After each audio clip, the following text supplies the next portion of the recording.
ये कोई ट्रैकिंग नहीं बल्कि नर्क की यात्रा थी। दिल्ली के 5 पुराने दोस्तों ने कबीर, रोहन, विक्रम, अर्जुन और इमरान की कहानी। उनकी दोस्ती बचपन से थी, लेकिन समय के साथ वो और गहरी होती गई थी। रोहन ने हिमालय की ऐसी जगह पर ट्रैकिंग का सुझाव दिया जहां आज तक कोई नहीं गया था, और सभी दोस्त खुशी खुशी मान गए। मगर एक रात मुंबई में कबीर और रोहन एक दुकान से कुछ सामान ले रहे थे जब लुटेरों ने हमला कर दिया। डर के मारे कबीर एक अलमारी के पीछे छिप गया और उसकी आंखों के सामने रोहन को चाकू से मार दिया गया। कबीर कुछ नहीं कर पाया। ये भयानक हादसा उसके दिल में एक गहरा और ना भरने वाला जख्म बन गया था। 6 महीने बाद रोहन की दुखद यादों के साथ सारे दोस्त उत्तराखंड की ओर ट्रैकिंग पर निकल पड़े। ऊंचे बर्फीले पहाड़, ठंडी चुभती हवा और घना जंगल, सब कुछ मनमोहक लग रहा था। पर उनके मन में एक अजीब सी बेचैनी थी। पहला दिन पहाड़ों पर चलते हुए उन्हें कुछ देर के लिए शांति महसूस हुई। सूरज की सुनहरी किरणें पेड़ों के पत्तों से छनकर जमीन पर पड़ रहे थे और पक्षियों के मीठे गाने हवा में गूंज रहे थे। उनमें से एक दोस्त अर्जुन, जो हमेशा खुश और हंसमुख रहता था, आगे आगे चल रहा था। तभी अचानक उसका पैर फिसला और वो नीचे गिर गया। उसे थोड़ी चोट लग गई, जिससे उसे चलने में काफ़ी मुश्किल हो रही थी। उन्होंने सोचा कि अगर वो एक छोटा रास्ता लेंगे तो जल्दी पहुंच जाएंगे। ये रास्ता एक घने जंगल और अनजान जंगल से होकर जा रहा था, जहां कोई साफ पगडंडी नहीं थी। जैसे ही वो जंगल के अंदर गए, उन्हें पेड़ों पर कुछ अजीब और डरावने निशान दिखाई दिए। कुछ निशान ऐसे थे जैसे किसी विशाल जानवर के पैर के हों, और कुछ ऐसे जैसे किसी प्राचीन अनजानी भाषा के अक्षर, जिन्हें कोई समझ नहीं पा रहा था। जंगल में एक अजीब सी खामोशी छा गए थे जो उनके अंदर डर पैदा कर रहे थे। दोपहर तक उन्हें एक बहुत ही भयानक दृश्य दिखाई दिया। एक बकरी की ताज़ा लाश पेड़ से लटक रहे थे, जिसमें से गाढ़ा लाल खून टपक रहा था, जैसे किसी ने उसे जानबूझकर वहां बलि के तौर पर लटकाया हो। बकरी की आंखें खुली हुई थी और उसमें बहुत गहरा डर जमा हुआ था। इमरान ने तुरंत वापस चलने को कहा, लेकिन कबीर, जो रोहन की मौत से दुख से टूट चुका था, किसी भी हाल में आगे बढ़ना चाहता था। उसे लगा कि शायद ये सफ़र उसके दर्द को कम कर देगा। उसका दुख इतना गहरा था कि वो खतरों की परवाह भी नहीं कर रहा था। शाम ढलने लगी थी और आसमान में काले घने बादल छा गए। अचानक बहुत तेज बारिश होने लगी, जिससे उन्हें और भी ज़्यादा डर लगने लगा।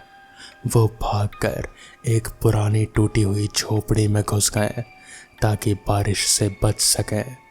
झोपड़ी के अंदर की दीवारों पर किसी अजीब प्राचीन भाषा में कुछ मंत्र लिखे थे, जो एक रहस्यमयी शक्ति का एहसास दिला रहे थे।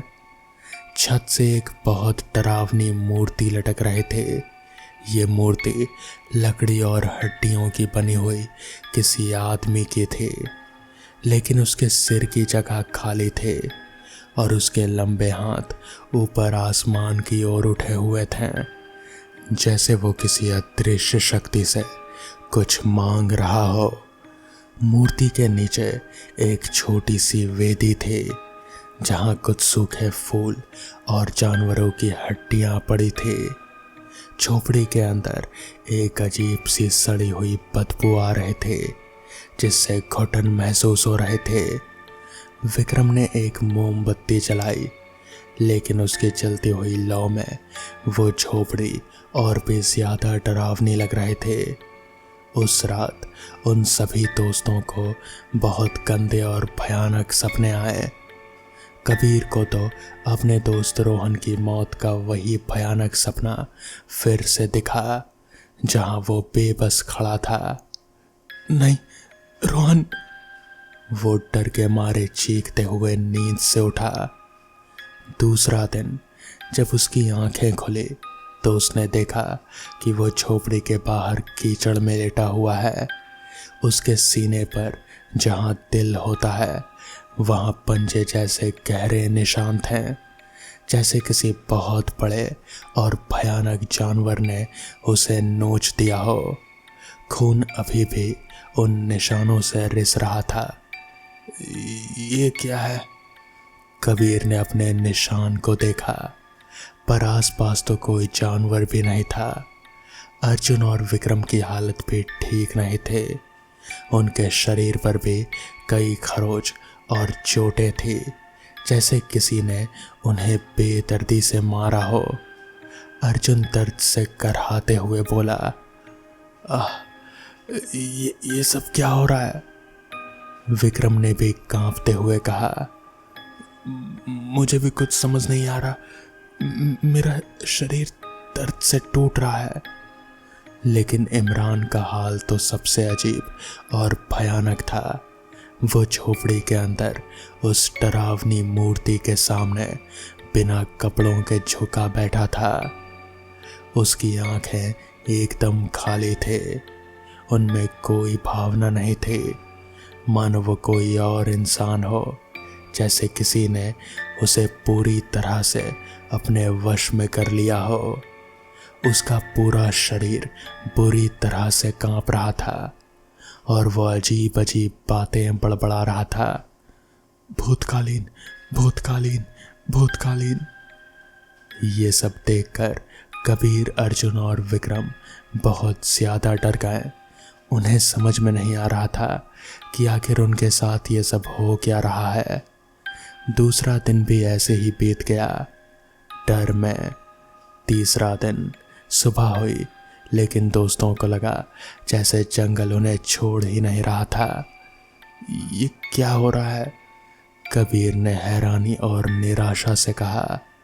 उन्होंने बहुत कोशिश की कि वो जंगल से बाहर निकल जाएं, कई रास्तों पर चलें, लेकिन हर बार घूम फिर कर वो उसी भयानक पेड़ पर वापस आ जाते हैं जहाँ वो बकरी की कटी हुई लाश थी।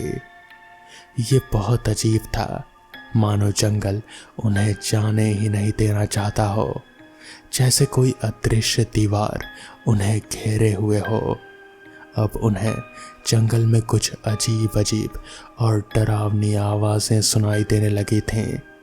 कभी ऐसा लगता जैसे सूखे पत्तों पर कोई धीरे धीरे चल रहा हो, फुसफुसाते हुए, और कभी कभी तो अंधेरे में चमकती हुई लाल आंखें भी दिखाई दे देती, जैसे कोई हर पेड़ के पीछे से उन्हें लगातार झांक रहा हो।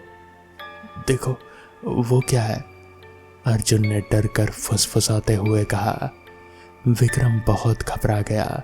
उसने सोचा, चलो मैं पेड़ पर चढ़कर देखता हूँ, शायद ऊपर से कोई गांव या कोई रास्ता दिख जाए। वो तेजी से एक ऊंचे पेड़ पर चढ़ने लगा, लेकिन जैसे ही वो थोड़ा ऊपर पहुंचा, उसके मुंह से एक भयानक और दिल दहला देने वाली चीख निकली। बचाओ! नीचे खड़े कबीर, अर्जुन और इमरान ने देखा कि विक्रम के पैरों से गाढ़ा खून टपक रहा था और उसकी आंखें डर से बहुत बड़ी हो गई थी। वो बिना सोचे समझे पेड़ से नीचे कूद गया। उसके चेहरे पर ऐसा डर था जिसे देखकर लग रहा था कि उसने ऊपर से कोई बहुत ही डरावनी चीज़ देखी है, जिसे वो नीचे से देख नहीं पा रहे थे। रात होते ही उनका डर और भी बढ़ गया। उन्होंने थोड़ी सी आग जलाई और पास बैठ गए, पर मन में शांति नहीं थी। तभी विक्रम अचानक से गायब हो गया। विक्रम, विक्रम तुम कहाँ हो? कबीर ने चिल्लाते हुए आवाज लगाई। उन्होंने उसे हर तरफ ढूंढा, लेकिन वो कहीं नहीं मिला। बस उसकी कांपती हुई धीमी आवाज जंगल की गहराइयों से आ रही थी। बचाओ, मुझे बचाओ। वो आवाज धीरे धीरे शांत हो गई, जैसे कोई उसे निकल गया हो। चौथा दिन, अगले दिन सुबह उन्हें विक्रम की लाश एक बहुत ऊंचे पेड़ पर लटकी मिली। उसका शरीर ऐसे बुरी तरह फटा हुआ था जैसे किसी बहुत बड़े और भयानक जानवर ने उसे फाड़ दिया हो। ये देखकर सब समझ गए कि कोई बुरी और शक्तिशाली ताकत उन्हें एक एक करके मार रही है। इमरान तो इस सदमे को सह नहीं पाया और वो जमीन पर बैठकर फूट फूट कर रोने लगा। उसकी आंखों से आंसू रुक ही नहीं रहे थे। कबीर का दिमाग तो जैसे पागल हो रहा था। उसे जंगल की जगह मुंबई की दुकान, वही गलियां दिखने लगी जहां उसके दोस्त रोहन की मौत हुई थी। रोहन, उसे हर तरफ रोहन की चीखें सुनाई देती थी, जैसे हवा में गूंज रही हो। रात में जब वो लोग जो थोड़ा खाना बचा था उसे खाने की कोशिश कर रहे थे, तभी अचानक इमरान को किसी ने जोर से खींच लिया। उसकी चीखें पूरे जंगल में गूंज गई। पहले बहुत तेज, फिर धीरे धीरे धीमी होती गई, जब तक कि वो पूरी तरह से शांत नहीं हो गई। कुछ देर बाद इमरान की लाश भी एक पेड़ पर लटकी मिली। उसका शरीर ऐसे लग रहा था जैसे उसकी सारी हड्डियां तोड़ दी गई हों और उसे अस्वाभाविक रूप से मोड़ कर लटका दिया गया हो। 5वां दिन, अब जंगल में सिर्फ कबीर और अर्जुन ही बचे थे। वो बहुत डरे हुए थे। उन्हें समझ नहीं आ रहा था कि आखिर वो क्या करें। वो अपनी जान बचाने के लिए इधर उधर भागते रहे। कभी पत्थरों से ठोकर खाते, कभी पेड़ों की जड़ों में उलझते। हमें यहाँ से निकलना होगा, कबीर हाँफते हुए बोला। तभी उन्हें दूर एक गांव की हल्की सी झलक दिखी। आसमान में कुछ धुएं के गुच्छे उड़ रहे थे। देखो अर्जुन, वो गांव है। कबीर की आवाज में एक नई उम्मीद जगी। उन्हें लगा वो बच जाएंगे। उनकी उम्मीद जगी, लेकिन जैसे ही वो गांव के पास पहुंचे, अचानक एक बहुत तेज और ठंडी हवा चलने लगी। उन्हें कुछ समझ आता इससे पहले ही वो दोनों बेहोश होकर नीचे ज़मीन पर गिर पड़े। जब उन्हें होश आया तो उन्होंने देखा कि वो एक अंधेरे और बदबूदार गोदाम में बंधे हुए हैं। उनके आसपास कुछ अजीब लोग खड़े थे। उनके चेहरे पर सफ़ेद रंग की राख लगी हुई थी और उनकी आंखों में कोई भावना नहीं थी। वो एकदम खाली दिख रहे थे, जैसे उनमें कोई आत्मा ही ना हो। उन लोगों के शरीर पर अजीब अजीब और डरावने निशान बने थे। उसमें से एक आदमी, जिसकी आवाज़ बहुत गहरी और डरावनी थी, उसने उन्हें बताया, हम एक बहुत पुराने और भयानक देवता भूतकालीन की पूजा करते हैं। ये देवता काल भैरव और माया देवी के बच्चे हैं। उसने आगे बताया, ये देवता सिर्फ उन्हीं लोगों को जिंदा रखते हैं जो अंदर से दुखी और टूटे हुए होते हैं। बाकी सभी को वो अपनी बलि चढ़ा देते हैं। कबीर के सीने पर जो निशान थे, जो उसे झोपड़ी में मिले थे, उन्हें देखकर उन लोगों ने कहा, ये लड़का, इसे तो चुना गया है, इसे हमारे देवता का सेवक बनना होगा। लेकिन अर्जुन को बलि चढ़ाने के लिए एक बड़ी वेदी की ओर ले जाया गया। गोदाम के अंदर एक बहुत बड़ी वेदी बनी हुई थी, जहां सूखे खून के धब्बे और जानवरों की अजीब अजीब हड्डियां बिखरी पड़ी थी। उन तांत्रिकों ने अर्जुन को उस वेदी पर लिटाया और जोर जोर से कुछ मंत्र पढ़ने लगे, जिनकी आवाज़ पूरे गोदाम में गूंज रहे थे। अचानक पूरे गोदाम में एक काले रंग का धुआं फैल गया और उस धुएं में से भूतकालीन बाहर आया। वो इतना बड़ा था कि उसकी ऊंचाई पेड़ों से भी ज्यादा थी, एक विशालकाय छाया की तरह। उसके सीने पर एक आदमी का चेहरा था जो बहुत दुखी और दर्द से भरा दिख रहा था। उसके हाथ इतने लंबे थे कि वो पेड़ों तक पहुंच सकते थे। उसकी आंखें लाल लाल अंगारों की तरह चमक रहे थे। भूतकालीन ने अर्जुन को एक प्यारा सपना दिखाया। अर्जुन ने देखा कि उसकी पत्नी मुस्कुराते हुए उसके पास आ रही है, उसे गले लगाने के लिए। अर्जुन बहुत खुश हुआ। उसने अपनी आंखें बंद कर ली, लेकिन जैसे ही उसकी पत्नी उसे गले लगाने लगी, उसका चेहरा एक भयानक विकृत राक्षस में बदल गया और उस राक्षस ने अर्जुन को अपनी लंबी लंबी उंगलियों में जकड़ लिया और उसे खींचकर पेड़ पर टांग कर मार डाला। अर्जुन की चीख पूरे गोदाम में गूंज उठी, लेकिन उन तांत्रिकों के चेहरों पर कोई दुख या दया नहीं थी। वो शांत और निर्मम थे। वो रात थी। कबीर का मन रोहन की मौत और अभी अभी अर्जुन की भयानक बलि को देखकर बहुत जल रहा था। उसके अंदर का डर अब गुस्से में बदल चुका था। उसने किसी तरह खुद को आज़ाद कर लिया। उसके पास में एक जलती हुई मशाल दिखे। उसने तुरंत वो मशाल उठाई और उस मंदिर में आग लगा दी। मैं तुम्हें नहीं छोड़ूंगा, कबीर गुस्से में दहाड़ा। लकड़ी और सूखे पत्तों से बना वो मंदिर बहुत तेजी से चलने लगा। आग की लपटें आसमान छूने लगीं। भूतकालीन गुस्से से चिल्लाया और कबीर का पीछा करने लगा। जंगल हिलने लगा, पेड़ जोर जोर से झुकने लगे और हवाएं भयानक आवाजें करने लगी, जैसे वो भी चीख कर कह रही हो कबीर को कि फिर से रोहन दिखाई दिया। इस बार वो मुस्कुरा रहा था, जैसे कह रहा हो कि हार मान लो। लेकिन अब कबीर तैयार था। उसके अंदर का डर अब पूरी तरह से गायब हो गया था। वो गुस्से और अदमय हिम्मत से भर गया था। उसके पास पड़ी एक पुरानी कुल्हाड़ी उठाई और अपनी पूरी ताकत से राक्षस के सीने पर वार कर दिया। ये लो। राक्षस एक भयानक चीख के साथ पीछे हटा।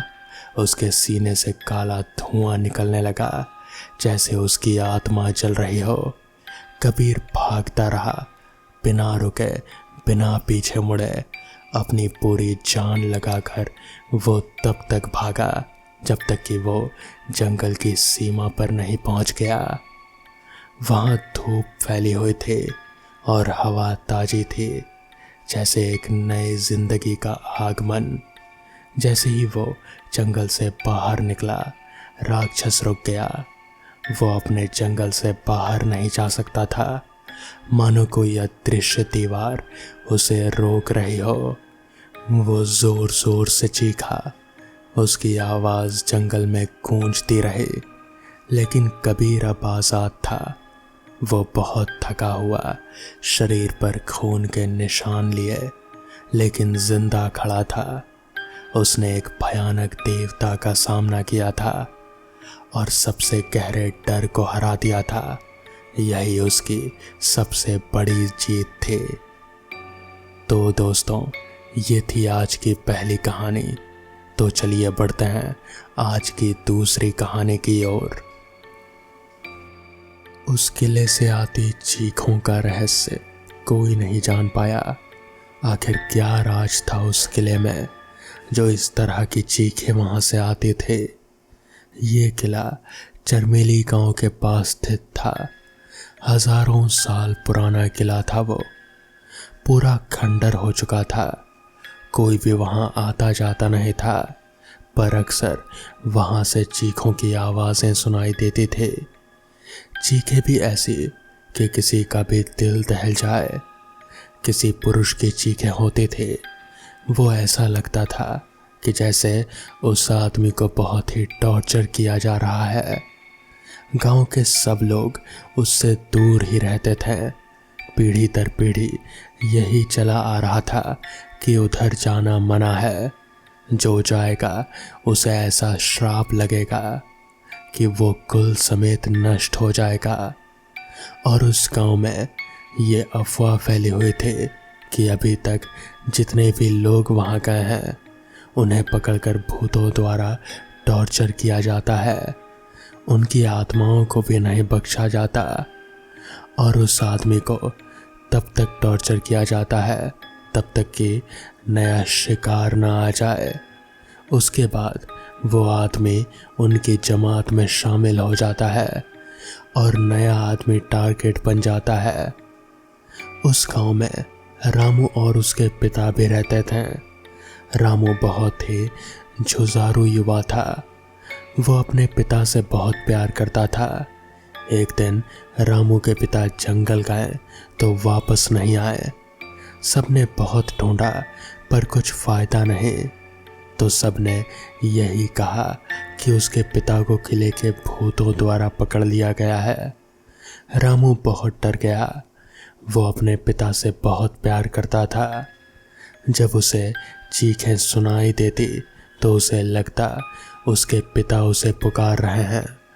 वो चीखें सुनकर बहुत ही परेशान हो जाता। उसे खुद पर बहुत धिक्कार होता कि उसने अपने पिता को नहीं बचाया। पर हकीकत ये थी कि उसके पिता का जंगल में शेर के द्वारा शिकार कर लिया गया था। इधर पिता की चीखों से परेशान रामू ने उस किले में जाने का तय कर लिया। उसने कुछ सामान लिया और गांव वालों को बताकर किले में चला गया। सबने उसे रोकने की बहुत कोशिश की मगर उसके प्यार के सामने किसी की दलील नहीं चली। किले में पहुंचकर रामू ने देखा बहुत ही ज्यादा खंडर है। अंदर की दीवारें भी टूटी पड़ी थी। मकड़ियों के बड़े बड़े जाले लगे थे। वो इतने सख्त थे कि कपड़े की तरह नजर आ रहे थे। किले की फर्श पे पूरी तरह मिट्टी हो गए थे जिस पर अनेकों जानवर रेंग रहे थे। वो जाल हटाते हुए आगे बढ़ रहा था और बापू बापू आवाज लगा रहा था। इतने में उसे चीखें सुनाई देने लगती हैं। वो आवाज की दिशा में जाता है पर कुछ नहीं मिलता। फिर चीखें सुनाई देती हैं। वो अब ध्यान देता है कि ये आवाज ऊपर के हॉल से आ रही थी। वो ऊपर जाता है। वहां हॉल में जाकर देखता है कि एक बड़ा सा सिंहासन है। उस पर एक हड्डियों का ढांचा लोहे की जंजीरों से कैद है और उसके आसपास से आवाजें आ रही हैं। रामू डर जाता है। वो वापस जाने लगता है। तभी एक आवाज आती है, रुक जाओ। रामू पीछे मुड़कर देखता है तो एक साया होता है। वो कह रहा था। रामू हाथ जोड़ता है, मुझे माफ कर दो, आज के बाद कभी यहाँ नहीं आऊँगा। वो वापस जाने को होता है तो उसके पैर जम जाते हैं। वो साया कहता है, एक बार अगर कोई इस हवेली में आया तो वो कभी वापस नहीं जा सकता जिंदा। इतना कहकर वो साया एकदम से रामू की ओर बढ़ने लगता है। रामू बहुत डर जाता है।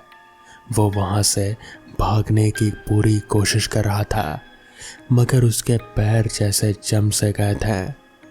उसे कुछ भी समझ में नहीं आ रहा था कि आखिर वो करे तो करे क्या। वो साया लगातार धीरे धीरे उसकी ओर बढ़ रहा था। वो साया चल नहीं रहा था, बल्कि वो हवा से करीब 1.5 फीट ऊपर था। वो उड़ते हुए रामू की तरफ आ रहा था। रामू समझ चुका था कि अगर उसे जिंदा रहना है तो कुछ ना कुछ तो करना ही होगा। तभी वो जोर जोर से हनुमान चालीसा का पाठ करने लगता है। ऐसा करते ही वो साया एकदम से रामू से दूर होने लगता है और रामू के पैर भी अब आज़ाद हो चुके थे। वो जैसे तैसे गिरते पड़ते जल्दी से उस हवेली से बाहर निकलता है और फिर भागते भागते गांव पहुंचता है। उसने गांव वालों को पूरी घटना बताई। गांव वाले ने पहले ही उसे मना किया था वहां जाने को। उस दिन के बाद से उस हवेली के पास कोई भी कभी नहीं जाता। आज भी वो हवेली उसी गांव में उसी तरह से वीरान पड़ी है।